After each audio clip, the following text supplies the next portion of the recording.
ಬಂದಣ್ಣ. ನಮಸ್ತೆ ಅಣ್ಣ. ನಮಸ್ತೆ. ನಮಸ್ತೆ. ಏನಣ್ಣ ಏನಾಯ್ತಣ್ಣ ಸ್ಕೂಲ್ನಾಗ ಇವತ್ತ ಮಿಸ್ ಹೊಡೆದಾರ. ಯಾಕೆ ಹೊಡೆದಾರಣ್ಣ? ಕ್ಲಾಸ್ ವರ್ಕ್ ಕಂಪ್ಲೀಟ್ ಮಾಡಿಲ್ಲ. ಕ್ಲಾಸ್ ವರ್ಕ್ ಕಂಪ್ಲೀಟ್ ಮಾಡಿಲ್ಲ. ನೀಟ್ ಬರ್ದಿಲ್ಲ ಅಂತ ಕೊಟ್ಟರಣ್ಣ. ಮತ್ತೆ ನೀಟ್ ಬರ್ದಿಲ್ಲ ಅಂತ ಮತ್ತೆ ನಾಳೆ ನಾಳೆ ಮತ್ತೆ ಬರ್ಕೊಂಡ್ ಬಂದಾರಣ್ಣ. ಮತ್ತೆ ಈಗ ನೀಟ್ ಬರೀತೇ ಇಲ್ಲ ನಾನು. ಬರ್ತೀನಿ ಅಣ್ಣ. ಬರೀ ಅಣ್ಣ ನೀಟಾಗಿ. ಆಯ್ತಣ್ಣ. ನಿನ್ನೆ ಯಾಕಣ್ಣ ಲಂಚ್ ಬ್ರೇಕಿಗೆ ಬಂದೇನಂತಲ್ಲ ಊಟಕ್ಕೆ ಮನೆಗೆ? ಅಣ್ಣ ಕ್ಲಾಸ್ ಕಂಪ್ಲೀಟ್ ಮಾಡಿಲ್ಲ ಅಂತ ಅಲ್ಲೇ ಕುಂತು ಬರ್ದೇನ ಅಣ್ಣ. ಅವಾಗ ನೀಟ್ ಬರೋದಣ್ಣ. ಯಾಕಣ್ಣ? ಅವಾಗ ಫಾಸ್ಟ್ ಆಗಿ ಬರ್ದ್ಬಿಟ್ಟೇನಣ್ಣ. ಅಂದ್ರೆ ಮೊದಲಿನಗಿಂತ ಇನ್ನ ಕೆಡಿಸ್ಬಿಟ್ಟೆನಣ್ಣ ಮತ್ತೆ ಬರೋದು. ಹೌದಣ್ಣ.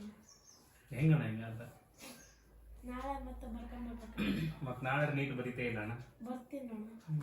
ಓಕೆ ಅಣ್ಣ, ಆಲ್ ದಿ ಬೆಸ್ಟ್ ಅಣ್ಣ. All the best.